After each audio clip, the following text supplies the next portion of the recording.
Good evening, everyone. Welcome to August 18th City Council meeting for Angels Camp. Could we please have roll call? Yes, we'll start with Council Member Scott Beacon. Here. Vice Mayor Micah Schmidt. Present. Mayor Caroline Schreiber. Here. Councilmember Tara Scott. Here. Councilmember Alvin Barleo. Here. Please stand for the Pledge of Allegiance.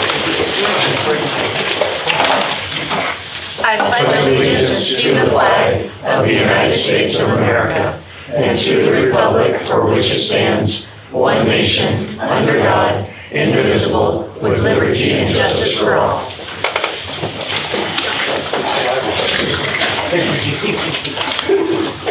So reporting from closed session and direction was given to staff.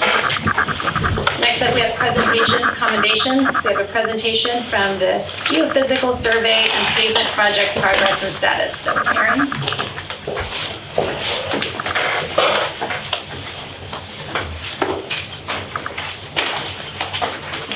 Good evening, Mayor, members of the council.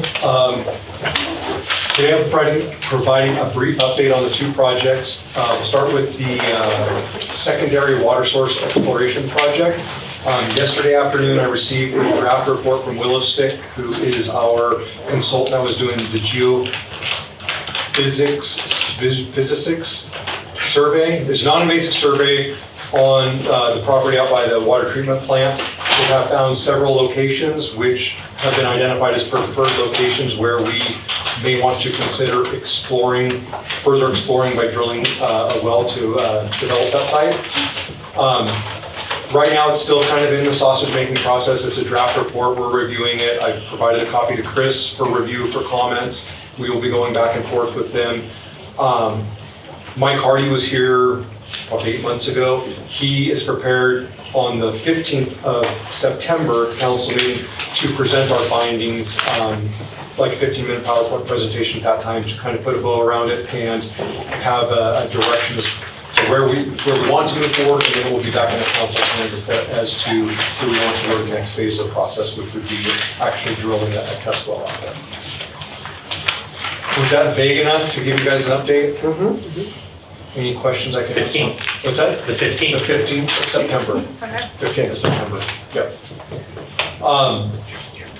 The 2025 citywide pavement maintenance project got started this week. Today, 777 Bush Street, the improvements to the repair to that road was made. Okay. The homeowner and contractor identified a way to make the project a little bit better that would result in a little bit better longevity of the road by to accommodate some of the vehicle turn movements that circulate in and out of there. So we added that to the project, made it a little bit better.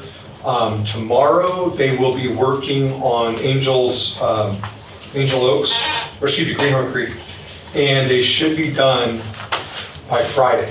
Wow. I mean, that's optimistic. They could go into next week, but there is a chance that the project will be done on Friday, which with the major work that have come back and do some restriping. But that's kind of exciting. Took a lot to get to. It seemed like it took a lot to get here, but it's going to be done pretty quickly. Hopefully in one pay period. Makes it easier to process all the paperwork. Any other questions on the pavement? So Aaron, as we finish one, are we getting the paperwork in place to go on to the next project? We will develop. I know it's a funding issue, but.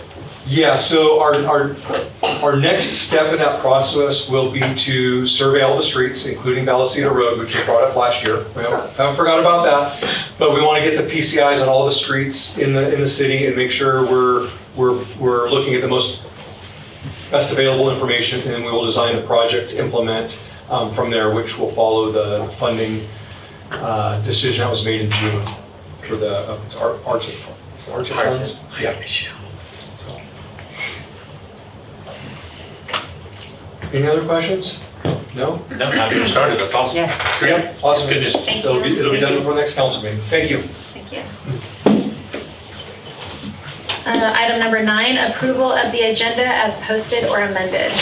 Do we have any changes to the agenda? We would like to pull item 12H, the change order.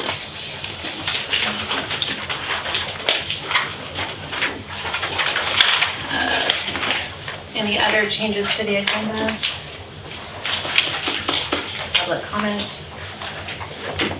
on the changes to the agenda? Oh, no. Okay. Any online? Okay, hearing none. I'll make a motion to approve the agenda removing item 12H. I'll second. Beacom, Aye. Clemente, Aye. Estrada, Aye. Scott, Aye. Imbruglia. Aye. All in favor, motion passes. Thank you. Item 10, public comment. The public may address the city council on any item of public interest not otherwise on the agenda that is within the jurisdiction of the city. No action may be taken. Matters to be addressed may be referred to city staff or placed on a subsequent meeting agenda. Speakers are limited to 5 minutes per person. Public comment. If I go first, I'll be quick and get out of here. Okay, great. All right. Hello, everybody. I'm Donovan. I'm with the Angels Camp Business Association. I'm on the board. My assistant here, Donovan Jr. Some of you might know him as Mini Mark Twain. He handed out some of these flyers to the council members. Go right ahead. So we're here to talk about the 21st season of the Angels Camp Farmers Market. That is running until September 25th. That'll be Fridays from 4:30 to 7:30. We've got lots of great vendors, local wine, live music, crafts, more. Somehow or another, every time I go, I lose a lot of money. I'm like, town like a casino, but I actually have some good food and good times there. I personally make it every single time. The other thing I'm here to talk about is the holiday festivities that Angels Camp Business Association puts on. We're kind of a build-up to the parade, but there's a holiday wreath making that starts, that is on November 30th. We'll get more details out to you shortly here. We're talking about doing a holiday vendor fair December 5th, noon to 4. We're also talking about, and this is like in the design phase right now, new for this year, residential home decorating contest. We've done the businesses, but now we're after the homes too. I think that's a great way to get everybody involved. We're not sure how quite we're committed to that, but it's coming soon. And then the parade will be Saturday, December 5th at 5 p.m. in downtown Angels Camp. That's all I have for you. Thank you. Thank you, Don. Thank you. Thank you. My assistant will hand this one off to the city administrator right down there. His name's Mike. Nice job, buddy. Thanks. All right. Thank you, everybody. Thank you. Thanks, Donovan. Hi, Veronica Matelli. I just wanted to put it on the radar of the city council that downtown, in the older part of town, the illustrious trees that were never approved are sapping to the point of being a 1/4 inch thick, and I'm not exaggerating, I wish it was. Myself and other people that have businesses downtown are sick and tired of it, and I understand that, the trees are there, they've been there for 20 years, but they were never approved. We all know that. They were just put in by a previous city administrator. And people are walking on it, traipsing it into businesses, getting their shoes stuck with any leaves or debris on the street or on the sidewalk, getting it into their cars. You can't even park under a tree for the shade because your car will be completely sapped. You have to park at least 3 spaces away from a tree in order for it not to get completely annihilated. You gotta go get your car washed or have it washed at home, whatever floats your boat. But, and I know I'm gonna be not popular, but could we replace them? I would say just cut them down, get rid of them, but I know people would go bananas over that. And I know that money's always tight, but could you please figure something out? It is an absolute, they're menaces. They are a menace. And I love the shade, but I cannot stand these trees. And like I say, quite a few business owners, we've been talking and it's like, who's here? Me. So please put that on your radar and maybe look into it. How many trees are there? I wish I knew. I could count them for you. I'm gonna say 10. Somebody's muted. I don't know how many. Sounds like the online people are having a good time. I'm Allie Reynolds. I'm a local mom here. I brought my Girl Scout troop here about 1.5 years ago to talk about the park. and what we wanted to see there, and it's beautiful. One of the things we would like to see at the park is more trees. So what if we took the trees from downtown and put them at the park? But they're tapping. Because, kids don't care about sap. I'm sure there's some health qualities to that. We need more shade. There's not enough shade for the shade structure. Fortunately, we still have 2 beautiful trees there. Thank you. And we love that shade. But we need more shade as our town grows, as our children grow. We need the shade so they don't burn their hands, so we can all go enjoy it all throughout the day. So maybe we move the trees from downtown to the camp, like the park.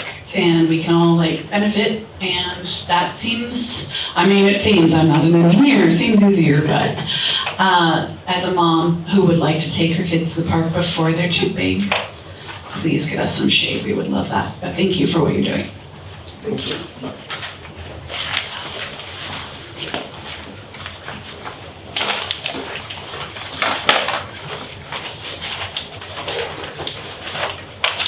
Hello, members of the City Council. My name is Mike Nigger. I live at 1840 Finnegan Lane. I'm asking you to support a plan to provide a 25-mile-an-hour sign on the uphill side of Finnegan Lane, about where John Boehner driveway enters the lane. In addition, I'm requesting that the City of Angels or Calaveras County, I'm not sure who is responsible for doing that, but that they put in 2 traffic bumps to slow down the fast and often dangerous driving practices that occur in the lane. The reasons for this should be obvious: to slow down the speeding traffic that frequent Finnegan Lane from the subdivision and upstream residents who endanger pedestrian traffic downhill, which is nearly constant in the morning when others are going to work. The traffic also threatens people in the spring, summer, and autumn seasons who are swimming, fishing, or simply hanging out in a well-known swimming hole just upstream of my house, but on my property. Moreover, a few of the users of this road are using to show off their vehicle speed, their loudness, their ability to burn the rubber off their tires near my house. It's annoying. It would be nice if it were less of it. One character actually ran into my dog in broad daylight and failed to stop to see what had happened to her. He just drove on, and I found that absolutely outrageous, and it was terrible. I take responsibility for that accident for not having a fence to protect my dog, and I paid about $450 afterwards to make sure that she was safe and healthy. However, that driver deserves a big spanking for hitting my dog, speeding, and sleuthing the way in a coward's and illegal manner. He should have known not to speed in a place where pets, deer, and pedestrians often linger.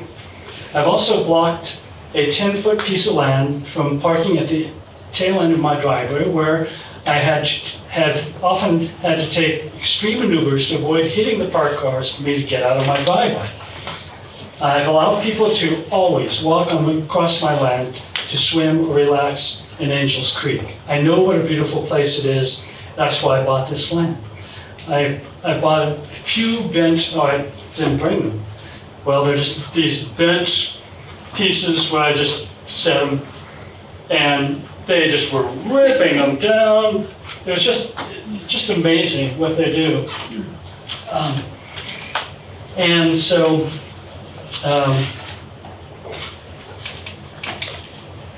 there's that broken pieces and a mangled no trespassing sign that few people have done that show their disagreement with me. I get it, I understand people disagree with me, but I don't like the bravado way of showing it. After I moved to this place on Finnegan Lane, I moved several tons of junk and trash to the garbage dump and cut down all the dozen or more no trespassing signs, most of them decorated with bullet holes. I found this fate of most no trespassing signs pretty regular, alas. So I also cut down the barbed wire fencing that blocked people from traveling on my land to get to the city's 15 to 20 acres of land, and that is open for all citizens to pass, but not to destroy things in their way. There are fewer vagrants now on my land, or my neighbors, or the land further on towards New Maloney's reservoir. And that is thanks to the police coming more regularly and citizens helping to keep the place looking good, looking clean. So my request is simply to put up a 25-mile-an-hour speed sign and constructing 2 speed bumps. So thank you very much. Thank you. I'm glad your dog's okay. Yes, yes. What? I said I'm glad your dog is okay. Oh, yes, thank you. Hi guys. I'll introduce myself. I wrote this all down because I get nervous in front of people. My name is Crystal. I recently moved back to Angels Camp and I'm opening up San Francisco Vintage on Main Street. I'm sure some of you have heard of me by now. I wanted to raise 2 issues today that I think directly affect downtown economic development and tourism. First is connectivity. We have virtually no cell service downtown. Yet I discovered that Angels Camp actually had free public Wi-Fi covering several blocks of Main Street beginning in 2011. And the city's 2017 Main Street plan specifically identified downtown Wi-Fi as an amenity. Meanwhile, there are millions of dollars in state broadband funding that are currently being invested into Calaveras County. So I would like to understand what has happened to our previous Wi-Fi infrastructure, whether Angels Camp is included in the county's current broadband plan, and whether we can pursue available state funding to restore modern public connectivity downtown. And then my second is highway signage. I actually emailed Caroline about this today. There's very little signage on highways 4 and 49 that actually direct travelers towards historic downtown Angels Camp. We are a historic gold rush town with an internationally known Mark Twain connection sitting at the intersection of 2 state highways, yet we are doing very little to capture the thousands of people already driving past us. Better directional and historic signage seems like one of the simplest ways to change that. And I realize both of these may have been discussed at previous city meetings, and forgive me because I'm new here, but I simply would like to know what that history is, why there's no Wi-Fi downtown. I'm literally on SOS all day. I have to go outside, walk up the hill, it's a whole thing. If these things have already been explored, I'd really appreciate an update, either at the next city council meeting or by email on what's already been done, where things stand and what the barriers are or what the next steps are. And if they haven't been explored recently, I'd like to ask that both be investigated and ideally brought back as an agenda item at the next city council meeting so that we can begin figuring out what is actually possible.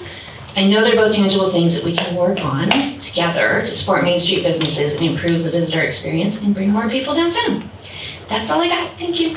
Thank you. And good luck with your new business. Thank you. Okay, any other public comment?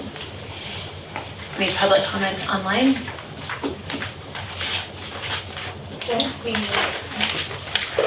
Moving on to 11A and B, consent items. We have 2 items. Does anyone have any they need to pull or any comment?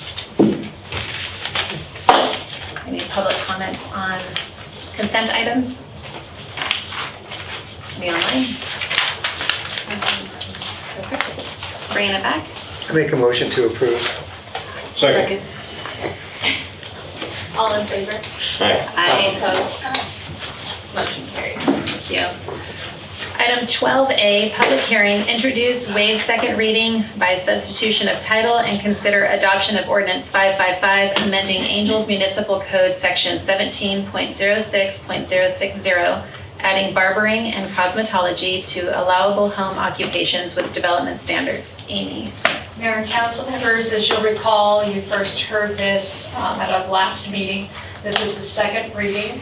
We were asked to investigate the potential to use RVs, recreational vehicles, allow people to use them on their home sites to operate their businesses out of them. What this whole ordinance would do is it would allow people to do barbering and cosmetology out of their homes within limits. The recommendation was to do it on parcels 1 acre or larger, because we originally found that putting it on small acreage lots within small lot subdivisions would potentially disrupt the community character by adding too much traffic. In investigating the use of RVs further, we found that the state does allow for you to get a mobile vendor's license. The county does allow you to operate out of RVs with a long list of conditions. That said, we did also ask staff for their input, all of staff.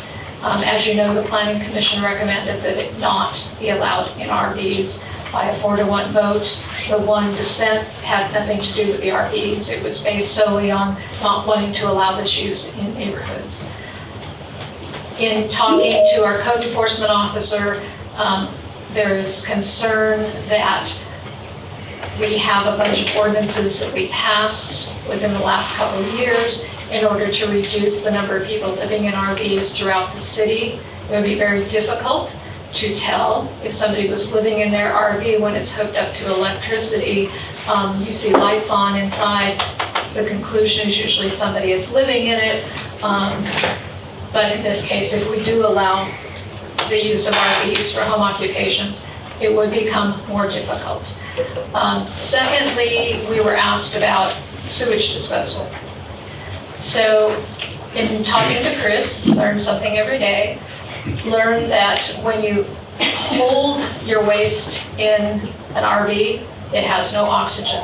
You do not want to dump that into our system, which is oxygenated, and that's the only way it operates. If you start putting super concentrated, non-oxygenated waste into that system, you will have a problem. And so if you were to allow RVs and allow people to operate businesses out of RVs, we would absolutely need to have provisions that prohibited the use of the public sewer system if they did that.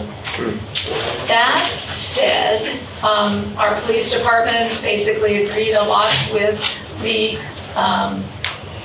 intent of this being to keep people from living in their RVs, and all the passage of those ordinances, we were clearly trying to enforce a particular policy. If you do change that policy, we would have a little more trouble enforcing it, but we would certainly allow that to continue. So we have provided 2 options for you. Option A, which basically says no to the RV use, and option B, which includes additional conditions related to the collection of water and wastewater that would allow RVs for a limited period of time to try it out. I'd be happy to answer your questions. Any questions from council? Option A was the planning commission, is what they went with, correct? Yes. And staff. What's that? Staff and the planning commission. You know, I'm torn between wanting to promote businesses, and I support the idea of using your home. But having been on the county planning commission, the amount of work that goes into a meeting, and our folks and the county folks are all volunteer, and we had a situation where it was going to go to the board of supervisors, as I was just wondering whether or not they were going to support the planning commission after a long discussion, et cetera, et cetera. And I believe it's important, unless there's something egregious, for us to listen and heed the advice of our planning commission, because they're the ones spending an inordinate amount of time with this. And while I understand that we could try it out on a trial basis, I don't know if we have staff that it's going to be able to monitor. If we're complaint driven, it's going to be folks calling to make that complaint. So I support this with option A. Any other comments from council before I open the public hearing? No, I haven't opened it yet. Yes. Jumping on that. Totally. All right, hearing that, I'm going to go ahead and open the public hearing. Being in the industry, I'm just going to tell you that it's understood that any stylist that I've ever talked to, having a mobile license through the state means that you travel to somebody's house and do their hair there, because they, for some reason, usually can't travel. It is a specialized service. And usually a stylist will bring a suitcase loaded full of their their equipment and any product that's needed. Hearing this for the first time, sorry, I wasn't at the last meeting, but just described as having a salon in an RV is cuckoo. So, I mean, I'm sure there's somebody out there that wants to do this, but like I say, being in the industry and knowing, you know, having that license, which is a special license to get, it's because we will travel to somebody, you know, that's in need. So the whole RV thing just sounds way out there. I'm not for it. Any other public comment in the room? And moving to online, do we have any?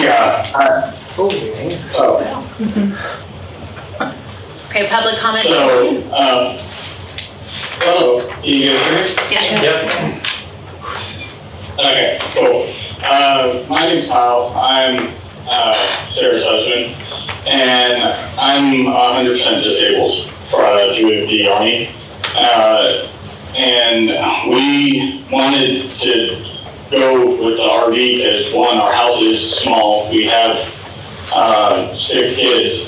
I'm not always able to work because of my limitations, and that would allow her to be, my caregiver, which she is my caregiver through the VA, and also be at home with the kids when, they're not at school or whatever. And we wouldn't want, customers necessarily using the house and whatnot with a lot of kids, we don't want people around, it would be weird. The trailer where it is, we have over an acre on Fairview, and it would be more or less hidden. I mean, you would have to really know it's there to see it, and we could even have a designated parking spot for the business. She's only talking about a couple clients a week, if that. And we've already talked to all of our neighbors, and they were okay with, one additional car being parked there.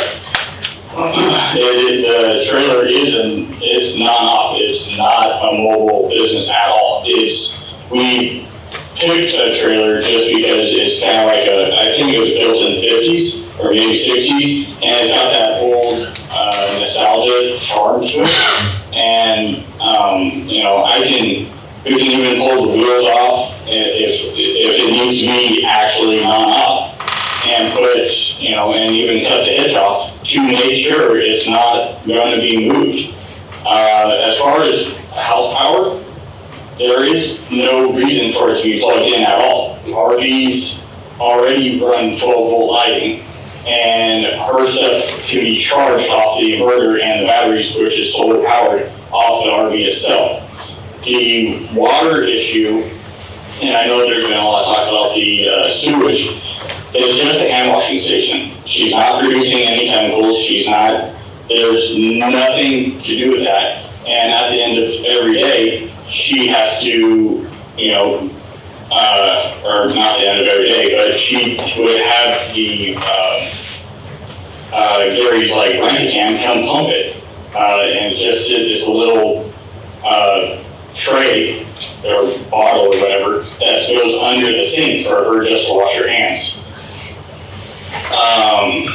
Although she does fall under barbering pharmacology, she is a bodyguard practitioner licensed through Calaveras County Environmental Health Department, and she's only doing permanent makeup. That's why she only needs hand washing. That's it.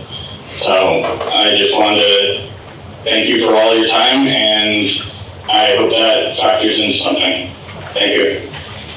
Thank you.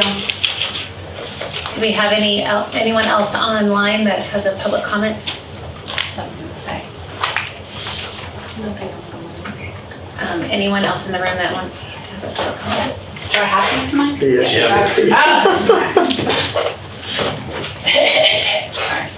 So it sounds like maybe we need a provision between a mobile RV and an RV that is used as a place of business on the spot that will not be moved and will not be using the same water resources or water waste concerns. And then it could be potential for businesses with a location downtown to be profitable, and the RVs themselves that are being used in one place and not being moved mobily around could potentially be a place of business for mothers, caregivers, stay-at-homes that are also doing a business in their on-site location over 1 acre, not impacting the water. Sounds like solar is a not impacting the power situation too, so. just thought.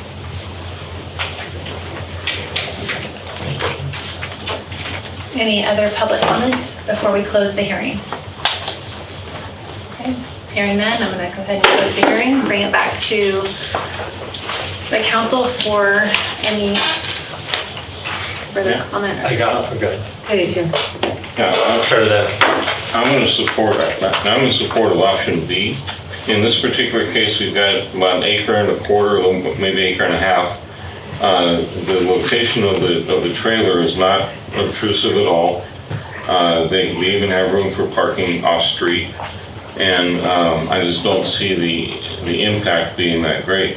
I don't like the argument that, well, if we allow a permitted business to be there, it makes it harder for us to enforce people living illegally in RVs. I don't like that argument. I think that makes no sense at all.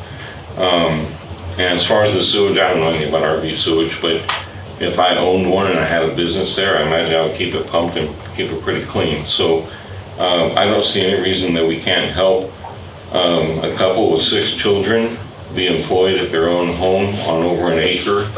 It's not going to be a traffic issue, I believe. I don't believe it's going to be an eyesore. I don't see any of their neighbors here saying, hey, we don't want this. So I would support it. We're a rural community. If we can't use trailers, where can we use them? Karen? I don't know, I struggle a lot with this one, and I've called people that have this kind of business. It's really hard, especially in my opinion with permanent makeup. There's like a bloodborne pathogen situation, their sterilization. It was hard, I get the argument. I was an at-home mom, but then if you're in your trailer, you're not at home, but that's not my place on that. But I just have concerns about not necessarily whether it's mobile or immobile. It is more of just the licensing behind that and the liability with it being permanent makeup and everything. Go ahead. I'm more with what Shemani said earlier, but I do understand what Scott's saying and wanting to help and all that stuff on that too, and promote small business. My question to you, on the ordinances, they're a broad sweeping thing. They cover everybody from that does do their sewer the proper way and everybody that doesn't do their sewer the right way. So because there are the bad apples that mess things up too. Can individuals apply for a conditional use permit on their own? Could they apply for something completely separate and off to the side also? Or would this ordinance squash that totally? Option B would allow you to apply for a conditional use permit if you wanted to do your business out of an RV. Option A, if you don't want to do it in an RV, it would allow you to do it. And yes, this is for everybody in the city. This isn't a situational specific thing. It came as a specific request, but again, this would apply to everybody in the city. Oh, for clarity, if you have to be on a 1 acre, 1 acre or more lot. lot. Okay.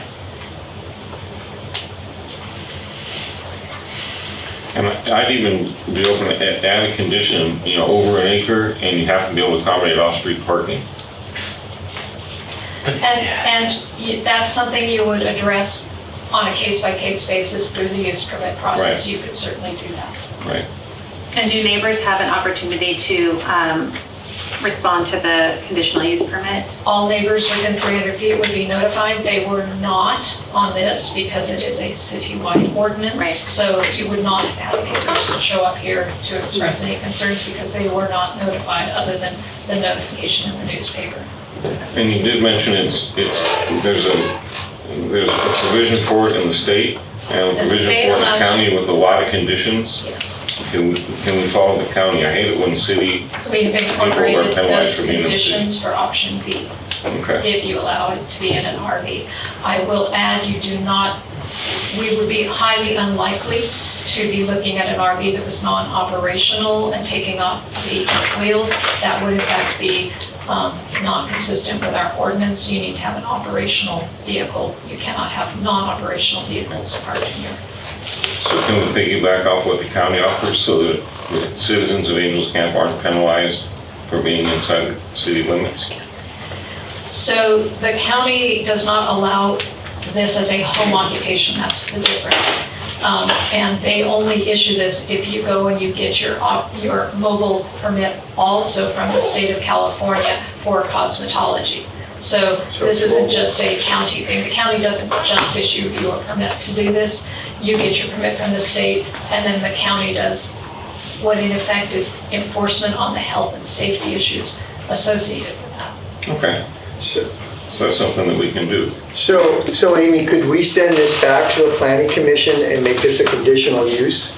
Your option B already incorporates that, but it does not have, the commission has already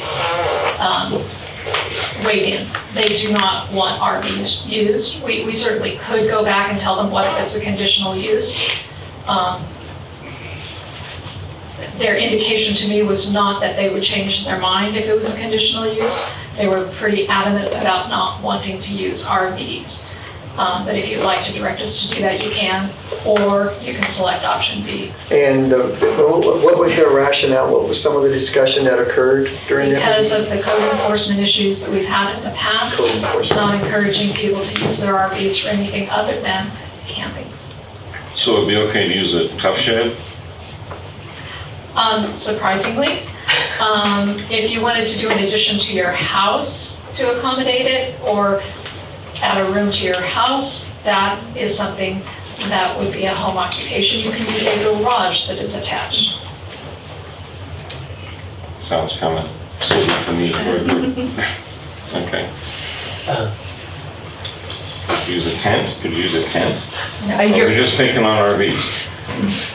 We're picking on things that are not houses. Right. Okay. And I guess I'm trying to think this through, and I think the gentleman's name was Kyle.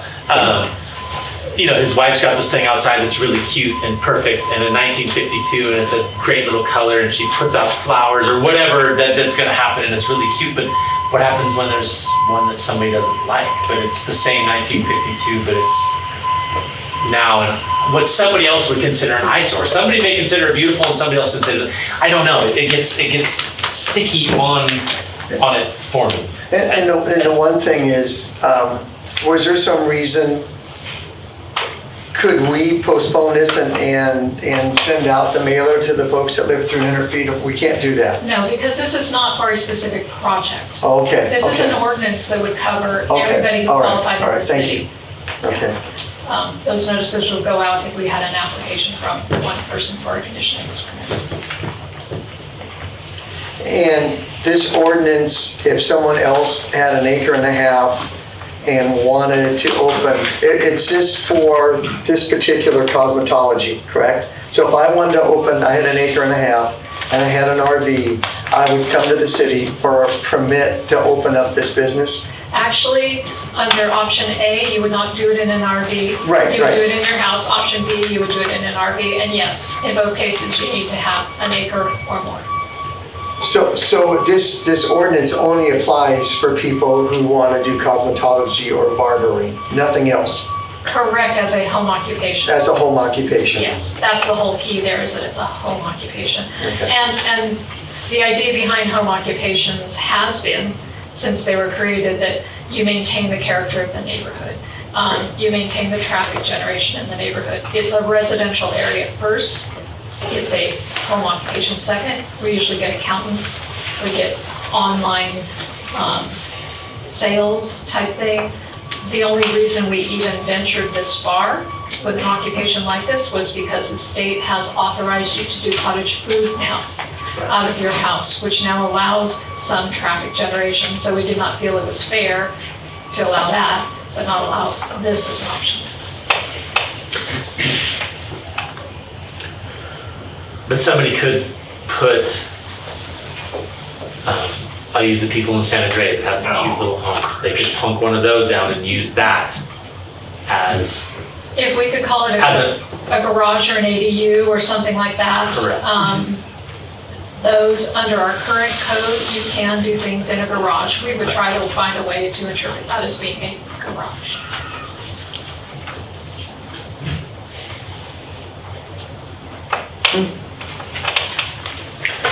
Okay. This is where we get to pick an option and someone can bring out a motion. I move we adopt option B. There is a sunset clause, so let's try it and see. I'll second. Thank you. Roll call. We'll move to a vote. Councilmember Biham? Aye. Shemente? No. Dorado? Aye. Scott? No. Ferlia? son of, I hate being like that.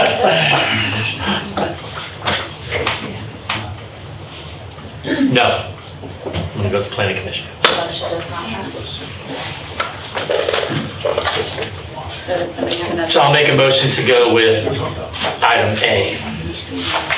Second. All right, we'll move to a vote. Biham? Aye. Shemente? Aye. Dorado? Aye. Scott? Ferlia? Aye. Motion passes. Great, thank you, Amy. Moving on to item 12B, public hearing. Introduce, waive the first reading by substitution of title, hold a public hearing and set August 18th, 2026 for a second reading to adopt ordinance 556 to add a new section 17.06.240 of the City of Angels Municipal Code addressing state requirements to streamline permitting for electrical vehicle charging stations, EVCSs, and hydrogen fueling station, HFS. Amy. Mayor and council members, first of all, Mayor, thank you for bringing to our attention that we had not yet adopted this. It is a state law. This is not to allow electrical vehicle charging stations. They're already allowed. This is to have a special permitting process for electrical vehicle charging stations and hydrogen fueling stations as mandated by state law. And basically what this does is it limits the number of times you can review a permit through the building department. It requires you to do it without discretion, ministerially, basically administratively, if you will. And we already have a checklist that we have borrowed from Calaveras County that we would be able to implement upon adoption. You are simply introducing this today, holding a public hearing, and setting a correction in your agenda September 1st, or a second hearing rather than August 18th. And I'd be happy to answer any questions. So Amy, is there any mandate from the state if someone wanted to build a new motel or whatever that they provide an EV station? Now, as part of the planning I would process? honestly have to double check that. I know with houses, you have to have the infrastructure available Right, for new houses. So my suspicion is, what is likely is when you go through the environmental review process, you have to address climate change. And one of the ways you can do that and say there won't be any impacts is by having people install electrical vehicle charging stations. Okay, thank you. And I might have missed it when you introduced this, but does this keep us in line with what the county is doing? It's to keep us in line with what the state of California has mandated that we do, and we borrowed, the county has a checklist already, so we actually borrowed ours. Okay. Verbatim. Any other questions from council? Okay, we'll open it up to public comment. I am myself. Why would we put special provisions in for this to streamline that? But yet everybody else has got to weave, waddle, and swim through the red tape to do anything else. I just don't think that's being consistent straight across the board. You do for one, you got to do for everybody. So if I wanted to build a gas station, would I get the streamlined red tape cut, be able to do it faster, or no? That would be my question. I just don't believe you adopt policies that don't affect everything straight across the board even. Everybody plays by the same set of rules. Any other public comment? Anyone online? Nothing online.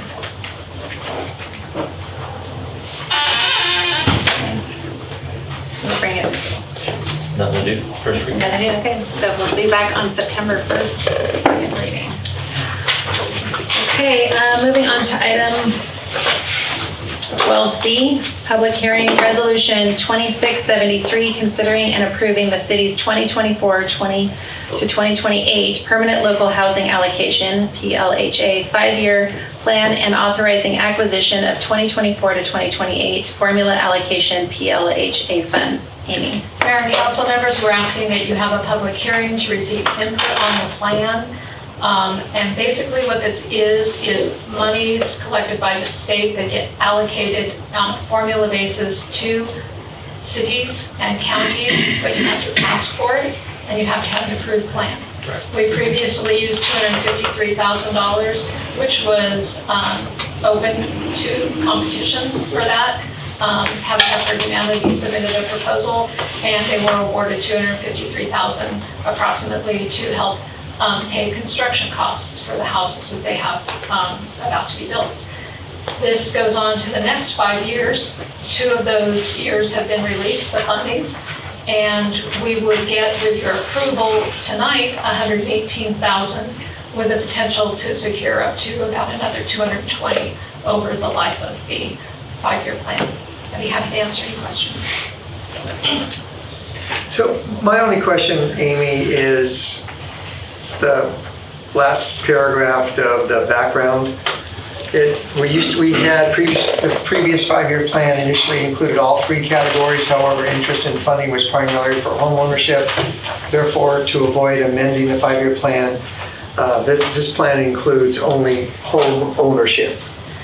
Yes, in the past, the last time we approved programs that could be social programs, if people wanted to apply for them, and rental assistance, if people wanted to apply for it, as well as home ownership projects.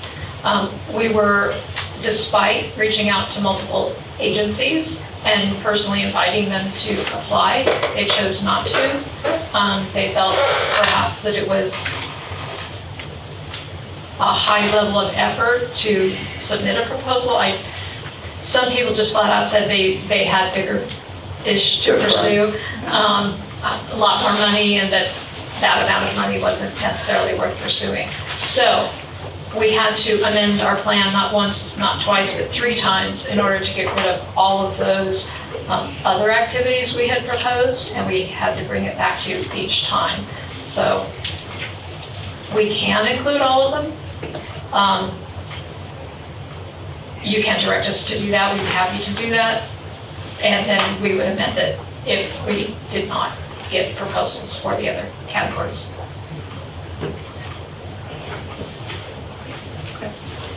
Okay. I'm going to open the public hearing. So public comments on this? Any public comment online? No. Oh, yeah. Go ahead, Margaret. Hi, City Council members. It's Courtney Gauthier with Habitat for Humanity Calaveras. And we are super grateful for the award that you guys gave us. It's impacted us by allowing $24,000 for 10 homes to build. And so it's very impactful. So I would highly appreciate it if you guys would continue to support this initiative. It's impactful not just for us at Habitat, but for other applicable recipients for this funding. And so, yeah, that's all I wanted to say. Thank you. Thank you. Any other public comment before I close the hearing? Okay. Closing the public hearing and bringing it back for a I'll make a motion to adopt resolution 2673. We got a couple of questions. Oh, okay. Hold on, we'll wait and move it. Okay, Lorena Darby here. So this money that's being requested, or is it just for the habitat? No, No. no, it's a It's for grant anybody. process. So it could be anybody in the city of Angels. So let's say I've got some oak trees I found out that were diseased. They're sapping a little bit, but I live with them. But they're diseased. And I'm afraid they might have to come down. So could I go and ask for that? I'm a Amy. homeowner. I don't know if it's house, yeah. So it has to be for housing, that you would assist people with building new houses, renting new houses, or homeless people who needed shelter. So that's what it can be used for this particular month. So, Nancy, So no, not for trees. for additions to an already established homeowner? So I can, if they needed help on an addition? So this does cover rehabilitation for homeownership and things related to that. So what we are discussing tonight, that is something you can do. You need to go through a nonprofit organization to apply. So back again, then it would just be like for Habitat or these? Or Sierra Or Hope. Sierra Hope. Sierra Hope, You could go through when they Sierra. purchased a home. Yeah, So, but Sierra Hope, isn't that, a nonprofit. and they give out to? Yeah. And they can advocate for you. Right. Thank you.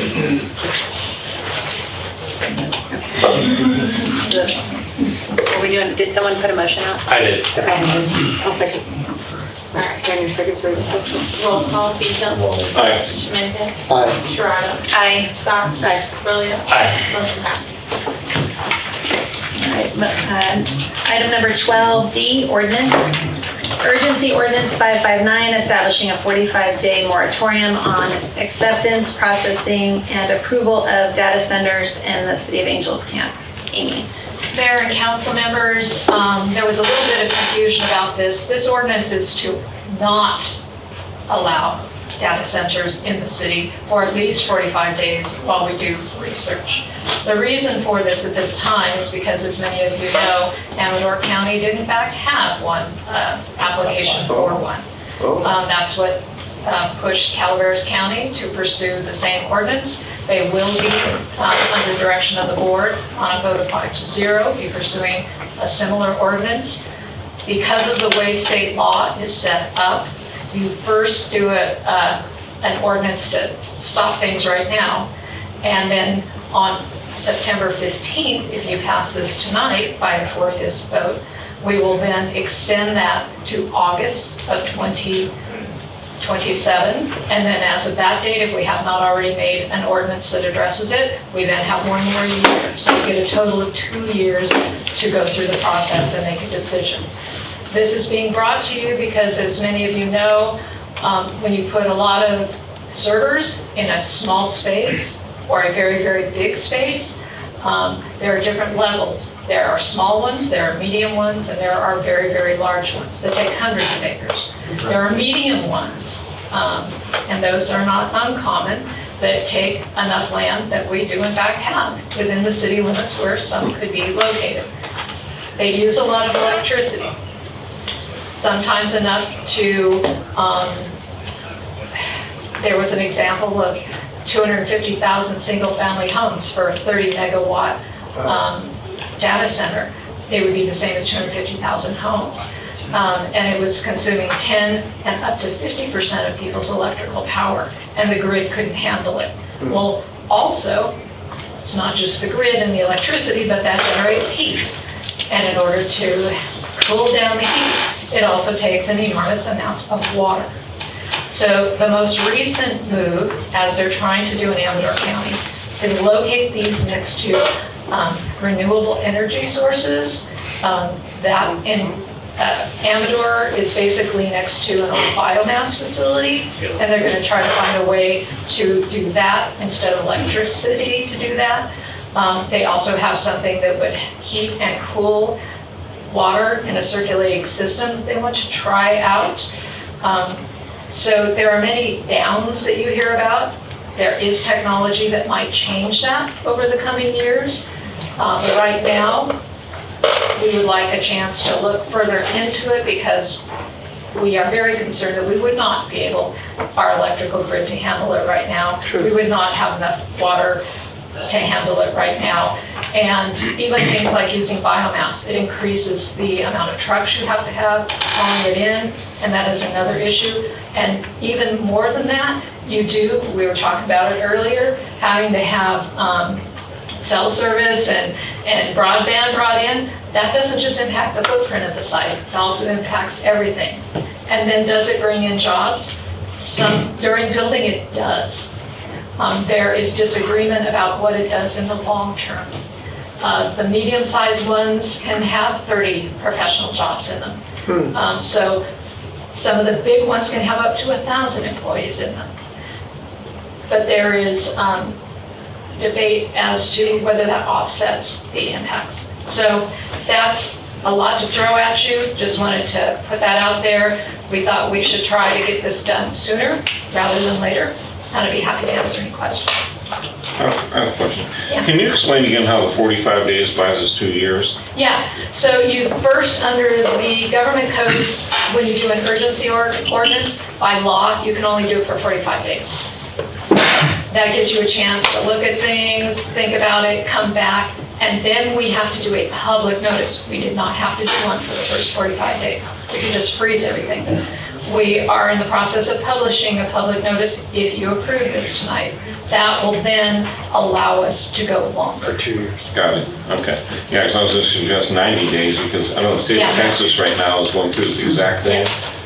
Texas put on a 90-day moratorium, and the governor said that we plan on allowing these, but the conditions are, you can't use public electricity, you can't use public water, so you can't be a tax on the infrastructure. You have to be far enough away from homes where no one can see it.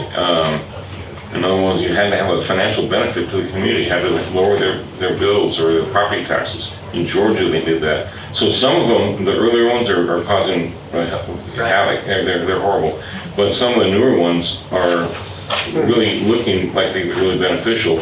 Angels Camp can't support that, but Calaveras County might, but we just need to be smart about it. So I'm glad we're doing this, and it gives us time to investigate, to figure out what we're doing so we don't step on ourselves.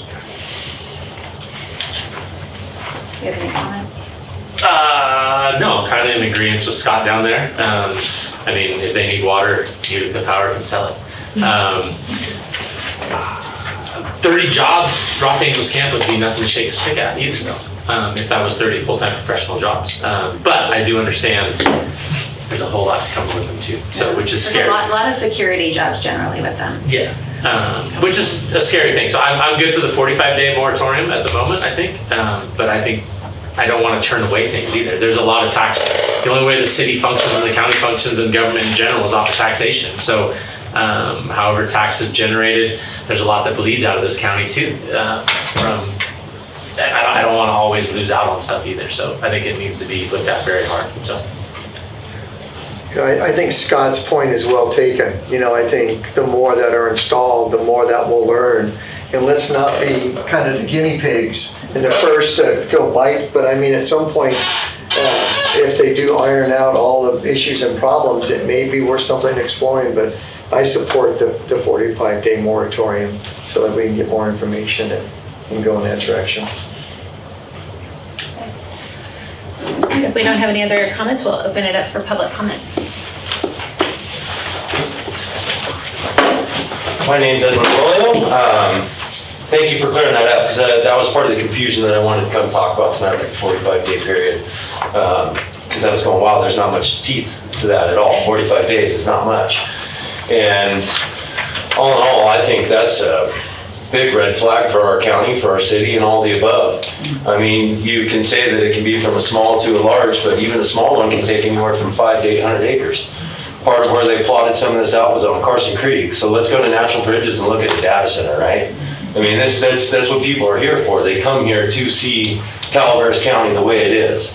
And when you talk about small, jobs for a data center, That's not gonna be Hillshot Construction. That's not gonna even be Mazinga or George Reed or anybody who's local. That's gonna be companies out of San Francisco, Southern California. And then when you talk about what it takes to operate these things, it's a minimal amount of people. And 30, I don't even think you get 30 jobs out of a small data center. And then you talk about the water usage, right? Small ones anywhere from 500,000 gallons a day to a big one up to 2.5 million gallons a day. And then you have the water that's coming off of that. What are they gonna do with it? It's got PFAS in it. It's got glycerols. They have all of this that's coming out of these data centers. So for me, I think it is a time bomb for our county. And whether it's the taxation or not, what are they really gonna pay in taxes? Is it gonna be on a lease? What are they gonna do with what are they gonna do with the buildings when they tear it down? Where does all the hazmat go off of this? So it's the same as all the solar fields and everything else. It's all great until it has to be taken down and gone somewhere else. And then our generation after have to deal with everything that they left behind for us. All the toxic that comes out of it and everything else. And so for me, it's a giant no.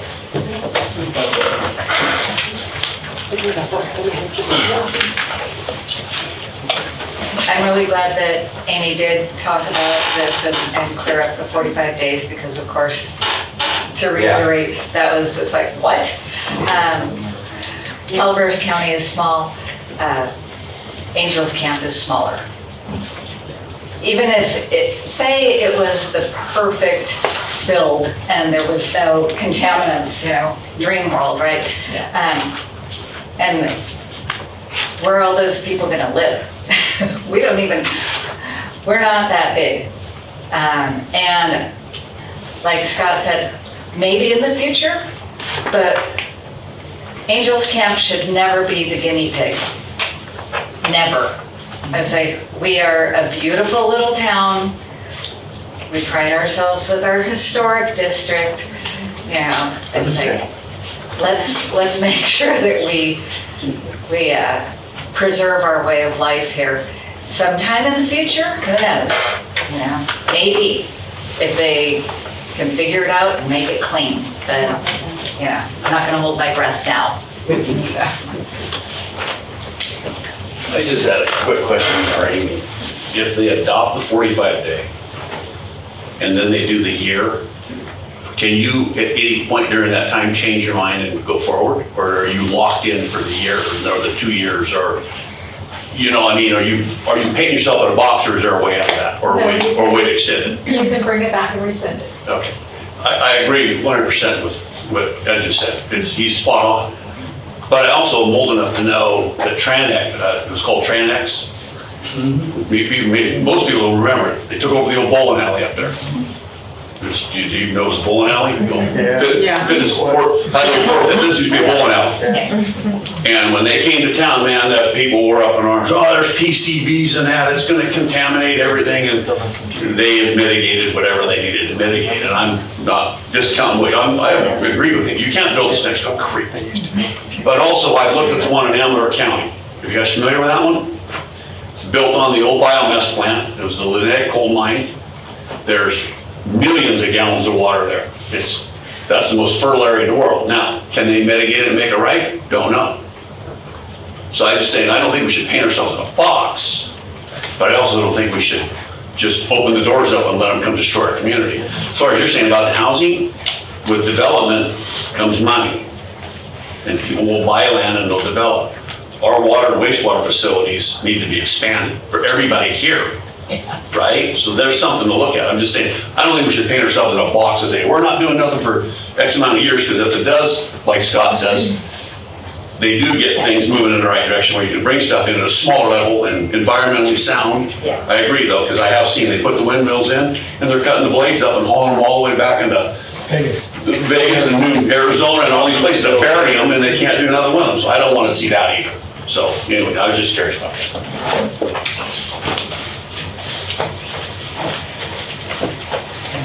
Heyo, Allie Reynolds. So as a mother, again, in this community, as a business owner who has an office on Main Street, I've been here for over 10 years.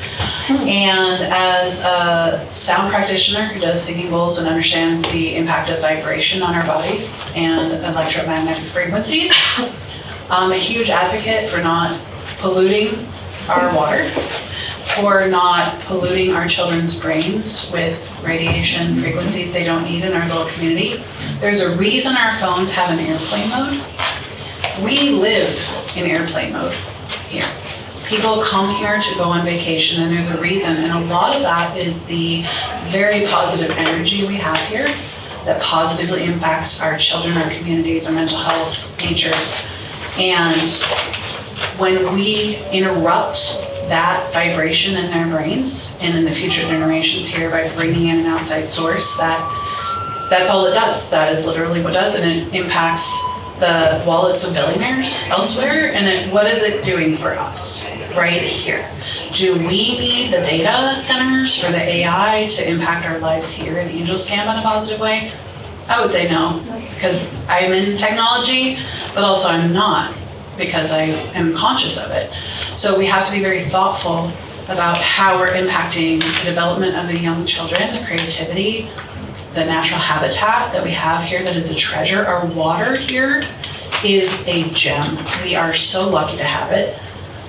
If we get to the point, because I'm a business thinker too, that it becomes something that is going to be impactful for us in a positive way in our community, we have to maximize the potential of that. We get them to invest dollars in developing the housing. We get them to pay for the high-speed data in downtown Main Street and renovate places that need that, because we've been on boards before, Scott, where we were trying to get some of those buildings rented out. They're still empty.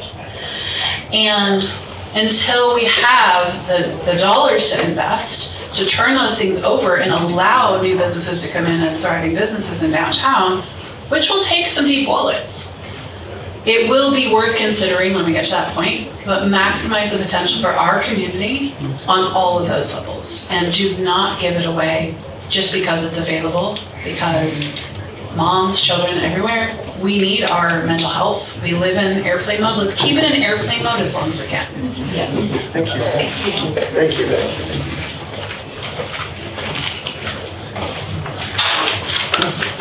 Hi, I'm Mike Fish. You all know me.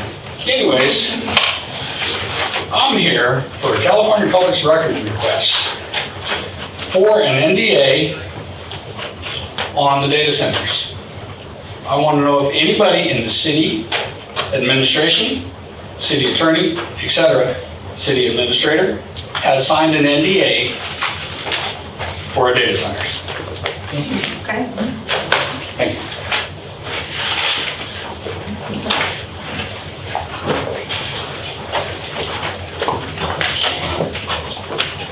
It's Alex Garcia. Everyone kind of came out and covered a lot of the issues, but I wanted to cover light. This is also one of our natural resources out here is darkness. And these things put out an ungodly amount of light. And I don't know that that goes into the environmental evaluations because it's light.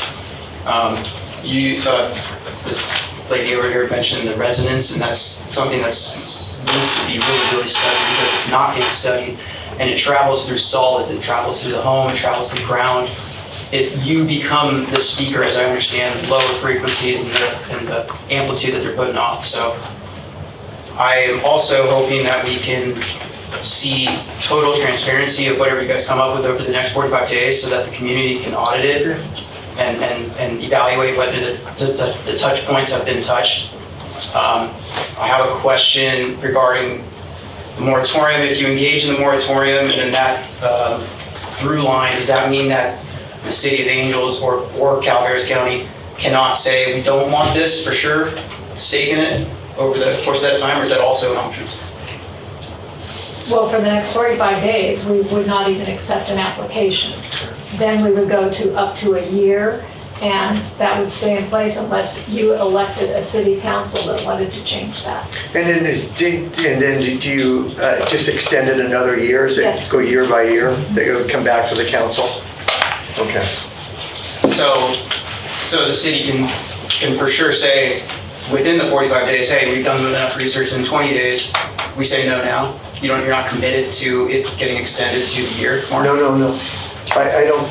Go ahead, Amy. We're already bringing it back on September 15th to extend it a year. We don't believe we can get as much research done as we need to in 45 days. Okay, as long as it doesn't lock us into having to consider it for a year and accept applications if we understand before that. No, that we there's don't no block that for. Okay. And then the last part is evaluating the economics of these data centers and AI in general. It's widely considered a bubble. So what is it going to be in 2 years? What are some of these projects that are started already and not finished? Will they finish? What's their use? What are the companies that are involving themselves with it? The biomass, I wanted to say, that's a draw to pull wood out of our mountains. I have property up at 7,000 feet and the trucks have not stopped this year. And when I look at where they cut, they didn't take everything that was dead or dying or diseased. So I wonder what a draw like a data center needing biomass to fuel their electricity needs is going to do to the demand of wood from our forests, and then our roads, and then the actual traffic and the accidents and everything like that. So thanks everyone for trying to touch everything. Thank you.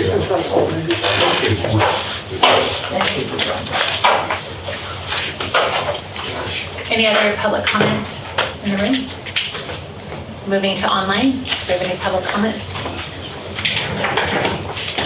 No. Okay. Okay, bringing it back then for a motion.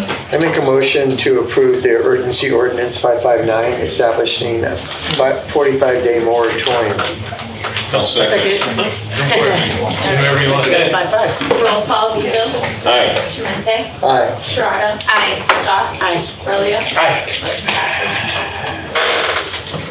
Moving on to item 12E, public hearing and adoption of resolution number 2675, approving delinquent sewer wastewater charges for collection on the Calaveras County property tax roll. Michelle. Thank you. So I'm bringing before you tonight, we have one account that we are asking to put on to the tax roll this year. So sewer accounts, we can't shut off sewer. This is a sewer only account, so we have been working on collections. This was actually an account that was on the roll 2 years ago. We collected through the tax roll, and then they continue not to pay on the sewer account. So we're asking to put this one account onto the tax roll for this year, and we can have a public hearing here so that anybody who would like to speak about that can. Okay, questions? So this person doesn't pay sewer, they put on a tax roll, it gets paid for the property taxes though. Correct. And then they don't pay anymore, and then we do it again. Are there delinquent charges in this thing? There are, correct, Okay. yeah. Okay. Still get all the delinquent charges, we just can't shut them off. That's quite an auto pay they have going on. Yeah. So this account's sewer only? Mm-hmm. Interesting. Anyone else? Questions? We've done this also with like vegetation removal. Did you ever put? That's coming up, That's yes. coming up. Right, and that's, but have we done we've done that before too on that one too, We correct? have, yeah. And you've attempted to put them on a payment plan and work with them, and we're not getting any No response. response. And It's we been have, 2 years since we've done it, so we're bringing it back. we have to specifically approve each one of these? Or can we No. say blanket up to $10,000 a year or something like that? So We they wouldn't have to have come to back. present you a list of the properties and then that are going to the tax roll, it's annually. So the county has a time frame of when we need to get them this information, and so once a year we'll bring it with you, but we do need a list. But if we had 10 accounts, they would all be on one sheet for you. So this is going to sound like a silly question, Michelle, and I apologize. But in my mind, if they're not connected to the water, how are they flushing toilets? Or is this someplace where, I don't. Could be on a well. Oh, okay, that's right. Okay, so there's another source of water. There's another source. And the of only water. thing they're hooked up to is the sewer. Okay, that Yeah, makes there's some sense. people that have sewer only and water, Yeah, and then there's other ones that makes have sense. water only Okay, too. that makes sense to me now. Okay. Thank you.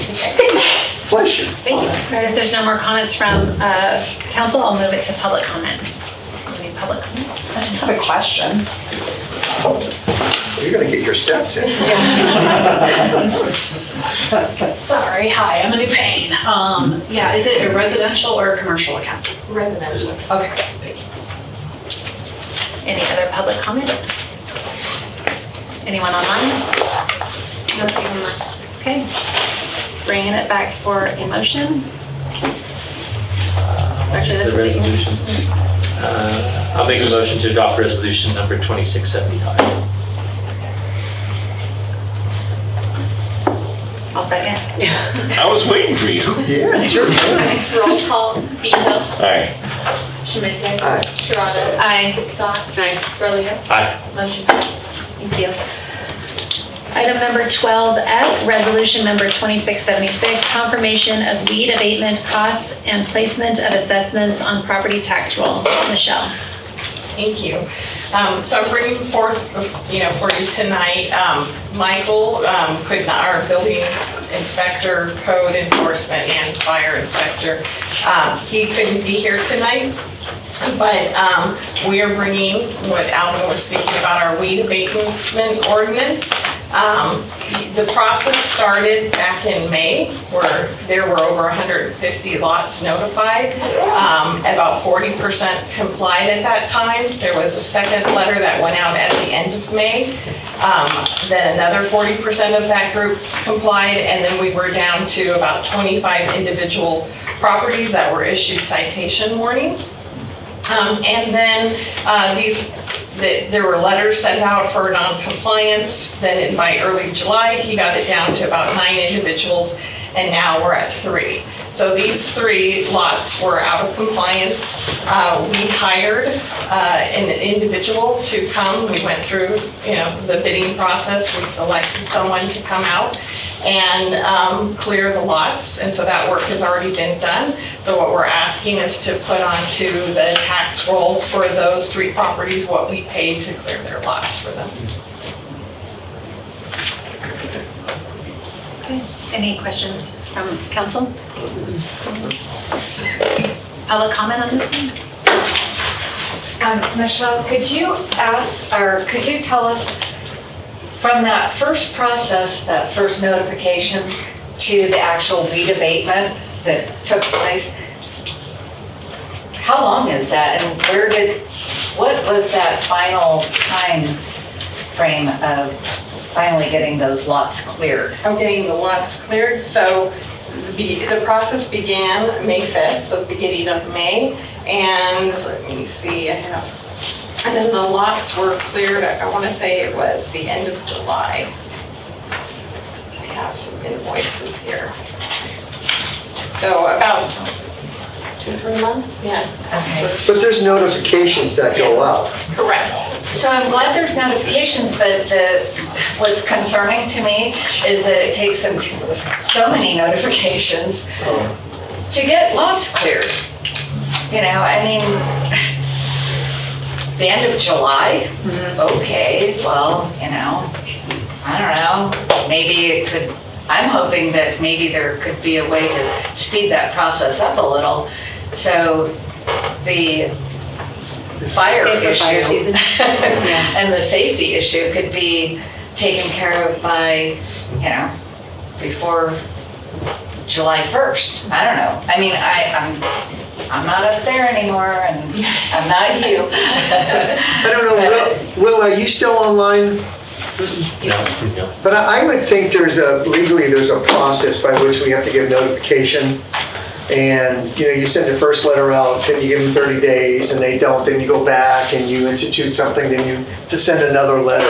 I think legally there's a process. Right. And it extends it. Yeah, and It started earlier. Is it state, county, or is it city? Because if it's city, maybe we could. I thought you were on this when we did this. Because we set it up, remember, because we didn't want to do it, because you weed eat too soon. Right. Then you gotta go back and redo But I'm it. saying, it's like, and that's fine, I get that, and I agree. Right, that's why I think we sent those, the But it's first like, of May, we had to it's so send them many out. notices, and then finally to Right. get the bidding process done, and then finally get the weeds cleared. Right. The end of July, we're in the middle of August. It's just, if we're not, if the city's hands aren't tied by the county or the state, maybe we could not speed up the process of do it too early. I'm just saying, it's like, get it done, people. Come on. It's like, be a good neighbor. You know, I don't know. Nobody wants to have their house burned down by their neighbor. The city is starting the process a month earlier than they used to. The city is starting the process a month earlier than you used to. Yeah. Usually, a lot of times, I got a few lots out there, I'll get a nasty grant from the city, and I'll say, wait a minute, I'm not ready yet.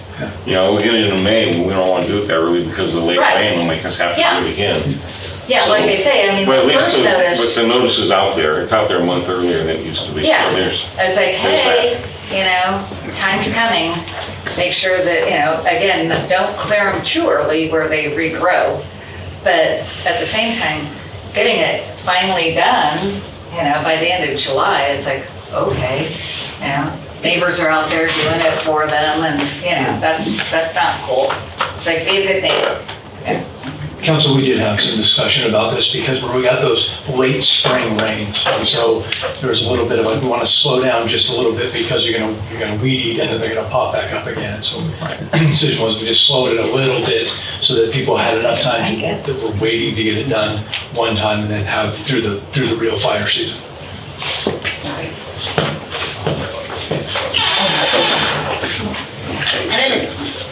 I got a question on this. Maybe you can answer this one.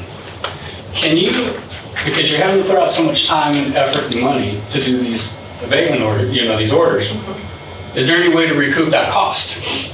So they are fine, so we did recoup the cost. You are recouping your cost Yeah.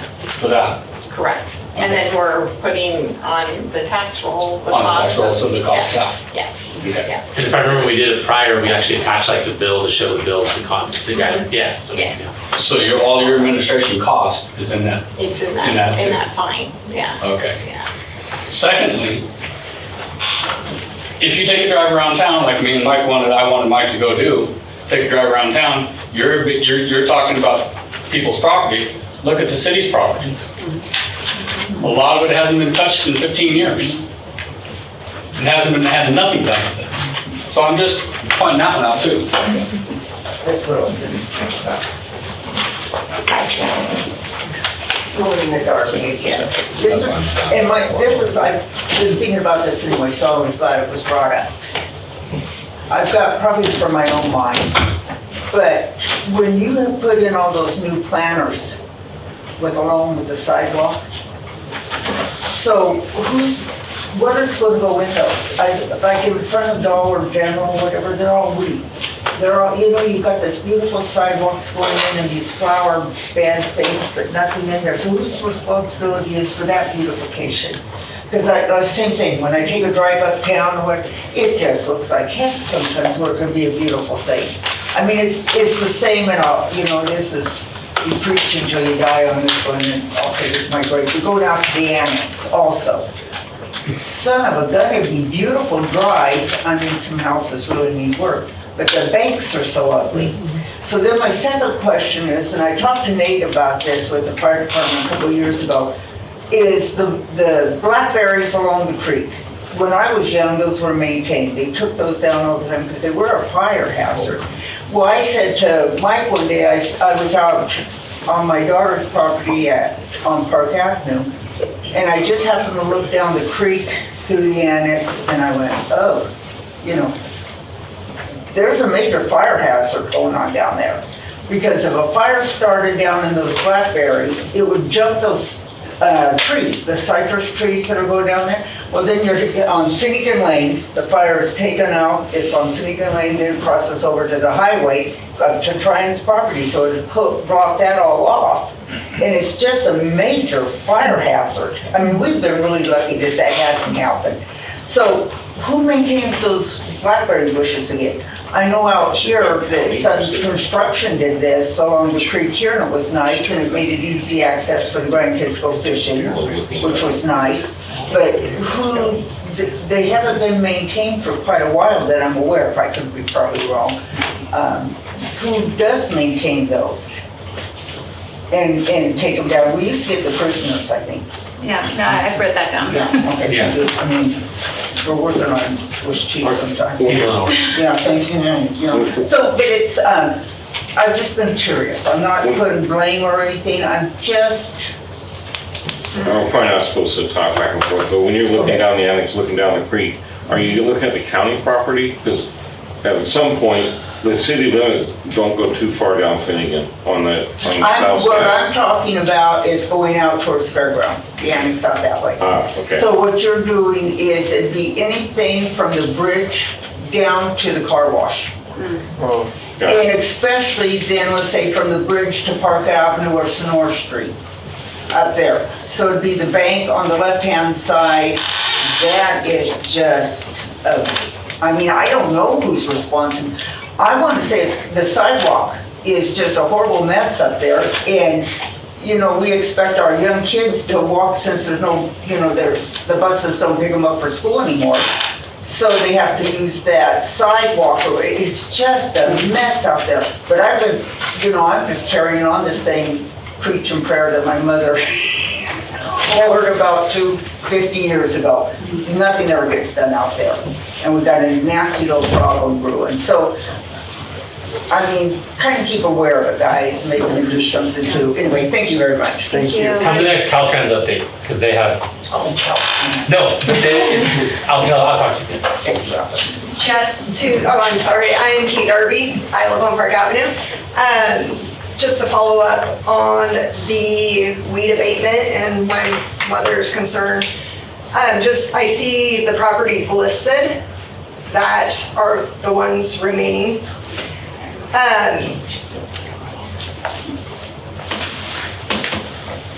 These are you considering vacant properties or just properties that are residential with homes? There's a property very connected to my own that ever since my grandmother lived there, I was 13, I've been maintaining it, weed control. Sending letters to the property owner who does not live here with no response.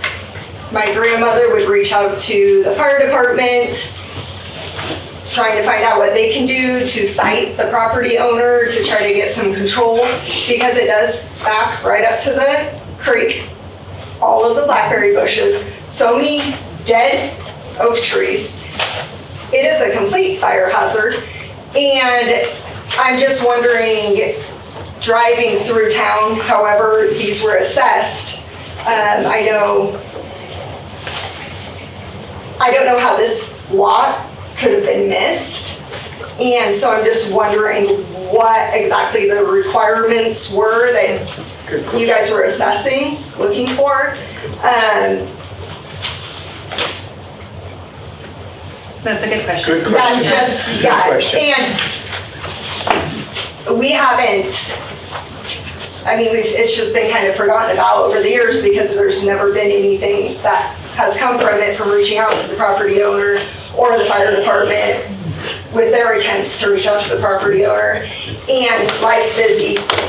I'm not on top of it, it's not my property, but there's been fires right along the highway, people throwing out their cigarette, whatever, and it could cause a lot of damage. And so yes, I'm just wondering what exactly you guys were assessing, and are these vacant properties that are included?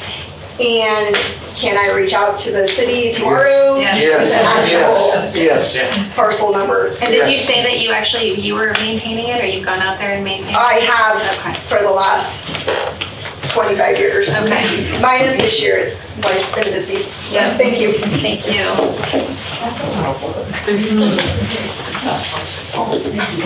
Okay, any other public comment in the room? Any online? Nothing online. Okay. We're bringing it back for a motion or any further discussion? Go ahead, Alvin. Sure, no, all right. I make a motion to approve resolution 2676. Second. Roll call, Beeham. Aye. Sheminta. Aye. Sharada. Aye. Scott. Aye. Williams. Aye. Motion passes. Thank you.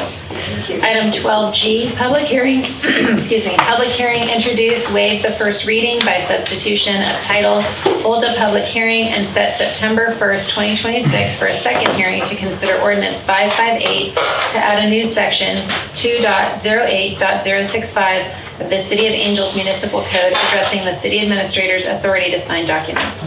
Thank you, Mayor and Council.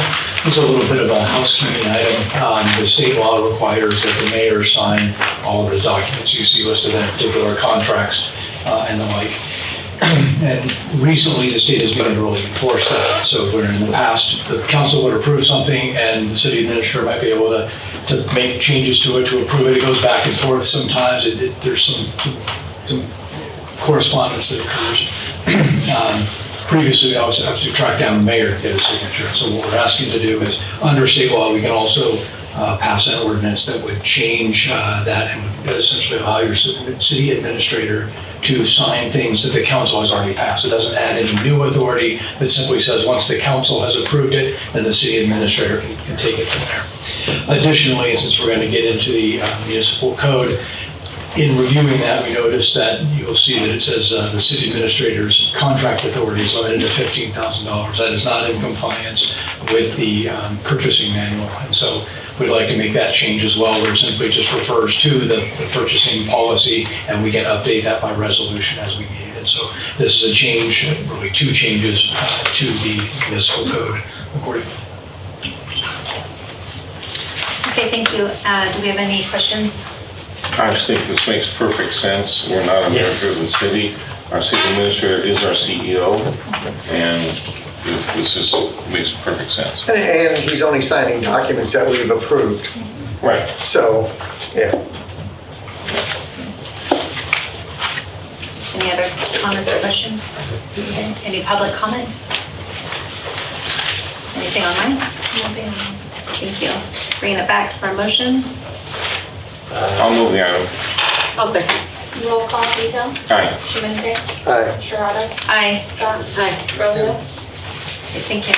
Wait a minute, I got a question. This is only a public. They should have been. Oh, First sorry. reading, right? No motion. I said there's no motion, everything. First reading. I thought you were the first, but no. I was losing my mind for a second. I thought maybe that's something No else. resolution. All right, set me up. All right, Wait, okay, I was I'm just trying to read real quick, sorry.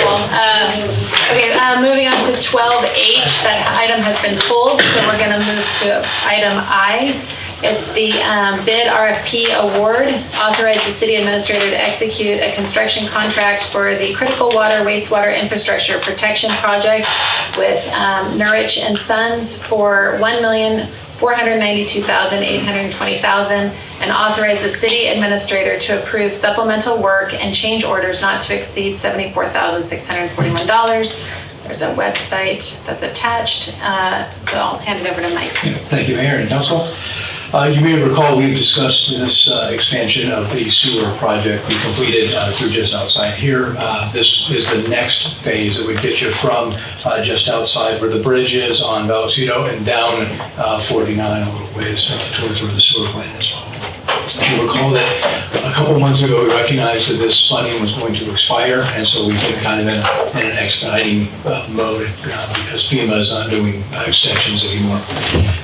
And so you recall at the July board meeting, I had already released these for bids. Normally we bring that to you, but we knew you'd be receptive, and also we were not committing the city to anything, but also needed to be sure we were accelerating as best we could. So this went out for a bid. We expected to be about 1.3 million. The low bid was 1.492 million. There was a closer second bid at 1.57. So it makes you feel pretty good that you have a couple data points that are very close together. And so we'd like to have the board approve. This is the lowest responsible and responsive bidder, Nigirich. Thank you. And I'd like to approve that with the opportunity to do change orders up to 5%. So, Michael, it feels like FEMA's going to pay about 2/3 of this project. We have about 900,000 left. Yeah, 900,000 compared, for a $1.4 million The rest out of project. the enterprise fund. So, and these funds would be used enterprise, and it's something that the council has approved in their 5-year plan to improve our sewer lines. How long do you think it's going to take to get those dollars recouped from the government? I mean, is it, you probably don't know, and I don't want to set you up, but I just wonder, because we did a similar thing, and it just felt like the FEMA reimbursement just seemed to drag on. I think, Michelle? It's about 90 days. We've already turned in some reimbursements Okay. for engineering, and it usually 60 to 90 days. Okay. It's different than the FEMA when they declare a disaster. Like when we had the winter storms in 22, 23. Right. That took, I think we just got paid maybe in the last 6 months from those. But this is different. This is approved, and all of the invoices I've submitted, they've paid within 60 to 90 days. Thank you. Cal OES has really been phenomenal because they're the first ones to call us and say, listen, they're not doing extensions anymore. Get this done before the end of the year. We've had monthly calls with them. They're tracking and supporting this. Great. Any other questions? Nope. Any public comments? No question.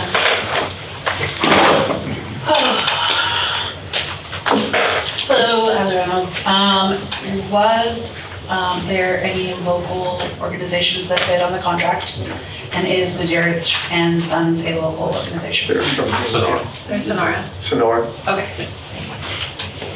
They have done work for the city previously. Right, and there's the other two. I would just add to that under public contract code, you don't unfortunately get the chance to pick your local bidder. Unless they're a contractor. It's the lowest responsible bidder. Oh, okay. So, Quick question is, you're gonna go from the bridge out through the annex, correct? from the bridge here headed south. Yes. Right. Pretty narrow terrain. When are they gonna do that? As quick as we can, we're trying to get it done before the winter rains come, where early and high starts, so Are they gonna do night work on this? I don't know if they're doing night work. Mostly, it's not gonna be digging it up, it's gonna be like a sleeve that goes from the inside. So there will be a couple of spots where they have to You're gonna put liner in. Yeah. Okay, yeah, because I'm watching what's happening with what's going on 49 and First Trade Road. Not a good deal there at daytime. I don't know if you were familiar with what happened when school started.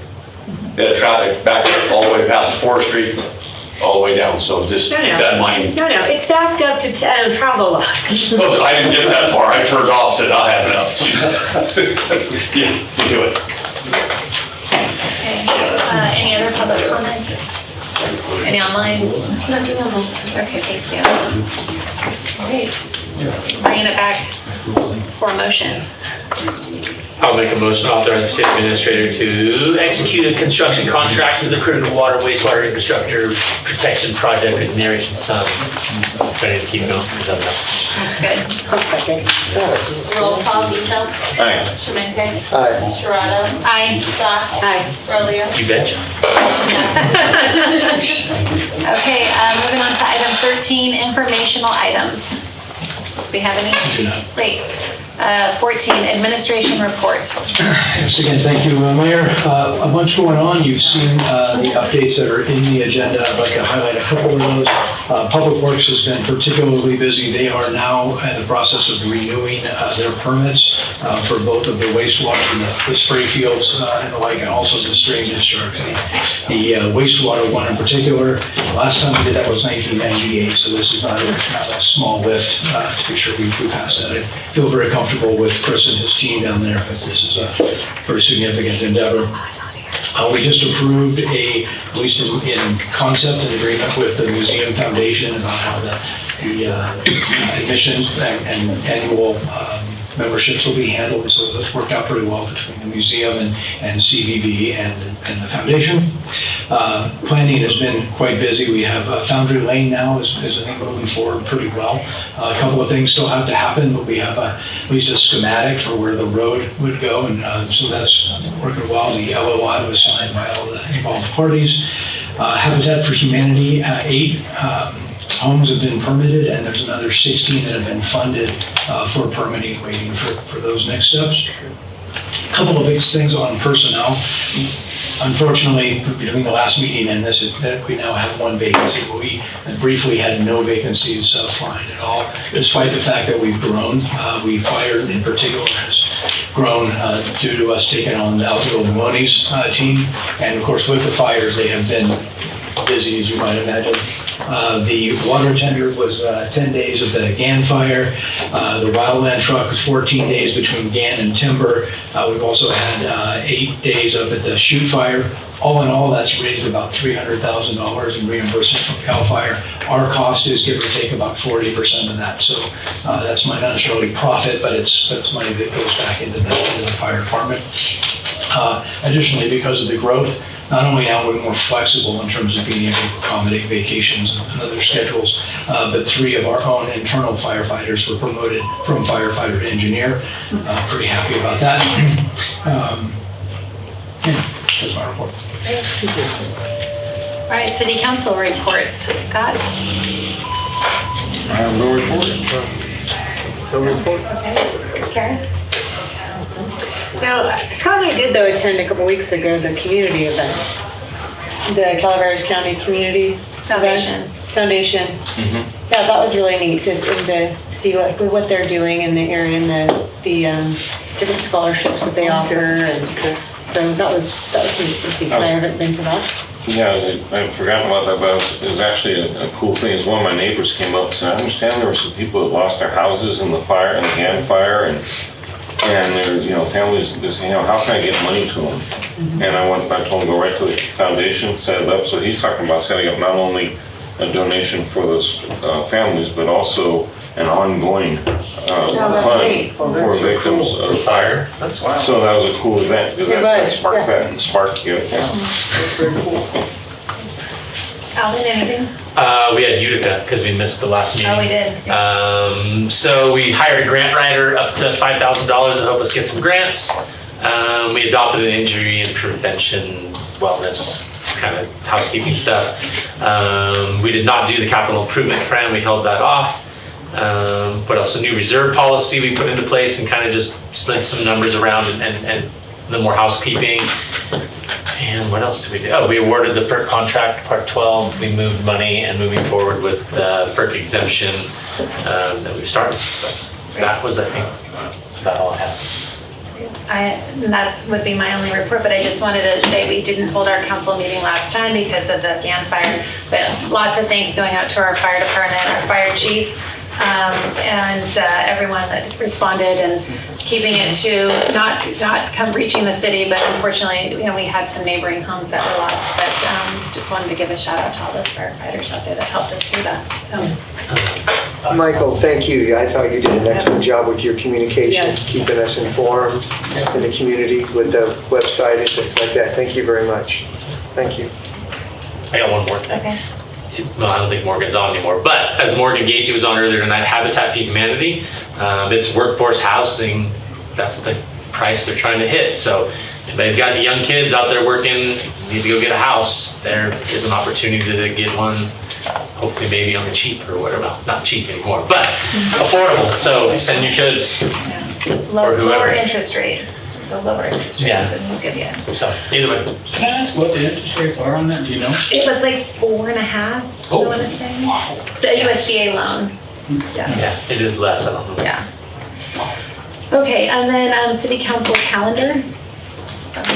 So far, we don't have too many big updates outside of what you guys usually have scheduled, but it's not on here. We do have the special meeting on the 24th for the governance workshop for city council. It'll be from 12:30 to, we're estimating about 4:30 at the Angels Camp Museum. And then outside of that, unless you guys have any absences coming up, that's about it. Great. Okay, and then future agenda items. I'd like us to hear a report. My assumption is that Finnegan would have been a 25-mile-an-hour speed limit. So I don't know if that requires ordinances or what, but I would like us to review the speed limits in our subdivisions. And look at that. And I do know that we did do speed humps, not speed bumps, down Gardner Lane. And I know there were some concerns about, how we allocate those in the future. And that could be part of the discussion. But I am very curious about the posted speed limits in our subdivisions. Okay. Put one in front of my house if you want. Yeah, same with Echo. There's a few spots that could use. I know, see, I know it's gonna. Just for me, our road there on Echo is like a single lane, and we got people doing 25 or 30 miles an hour down in our blind corner. It's literally, you can't get two cars past each other. So either one lane or a speed bump would be great. Because Joe Kitchell wasn't impressed when I put my own down. I think we did something, we did a speed study on Dogtown Road. And I think that encompassed, just search and see what you find. I think it encompassed what that was. So that you may be able to I pull want to something. say we did one citywide only like 2 or 3 years ago. Yeah, it wasn't very long. In 24. 24, we got some grant yeah. money and Aaron did this. So maybe it's just a reviewing that. Yeah. There is a state law or a state code that municipal, cities and counties can set their own speed limits. Even on the state Even on the state highway. highway. You don't have to go through Caltrans on the state highway, because I about got hit here twice now the last 2 weeks walking. So you can, I can't remember the damn number. I'll email it to one of you. Okay. Thank you. Thank you. Yeah. Okay. Any other future agenda items? Well, I'd like, I'm sorry, I want to do one more. I would, because I thought we were pushing for we had coverage for a while, cell phone coverage or tower in downtown. Oh, the Wi-Fi The downtown. Wi-Fi downtown. I think it was Conifer. Was So I was it? gonna talk to Mike. I think it was Conifer. Yeah. I think they offered something years ago. Yeah. Yeah. We, for the last several weeks, been trying to explore, I think it may be that Starlink might be the answer, and then figure out, how do you get extenders, and that's gonna require power, and you do, looking at various options, because that would, and then how do you do it so that it doesn't replace everyone else's existing internet, and it's for guests, or maybe shuts off, and it costs. It is frustrating to drive downtown, lose it, and boy, I'll call you right back, because I go 3 more miles. It's a dead zone. Yeah. I think I get service, but I think it's Verizon versus Apple. AT&T. T-Mobile, The right? thing is you can install internet and you can kind of geolocate it, so it's Right. not for the residents, it's not for the businesses, it is for, the tourism or, the person driving down the street, they'll still get cell service, but we don't want everybody there to get free internet. That's not the goal. The goal is that we want the tourists to actually be able to call home and be like, hey, we're having a great time in Angels Camp, we're spending all the money. I mean, as a small business, I want their money, so. But if they can't call home, I'm losing their money. Or send a text with a picture. Send a text with a I picture. definitely think it's a Verizon. I'd like to learn more about what, if anything, we're doing to negotiate a southern bypass, whether it's Tryon or Greenhorn, whatever it is we're doing. I think bypassing the annex is critical. That just doesn't make sense. We have a highway running through that narrow little windy area, especially with kids walking to school now. And it was There was a call to fix that, and they fixed it. It was on COG too. It was notified, well, yeah, you're on COG. Ask Rajo. It was identified as a problematic area for emergency vehicles. So, John and I are meeting tomorrow with the homeowner back there at the end of Greenhorn to talk about a fire road, and then obviously we're pursuing the potential for some annexation, but I can get you a more detailed answer. Yeah, I'd love to hear more. I think that's, at least we move way up our priority list. All right, any other? Okay, and then lastly, adjournment. I make a motion to adjourn. I'll second. Roll call, Vito. Aye. Aye. Dorado. Aye. Scott. Thank you folks for coming. Thank you, guys. Alvin.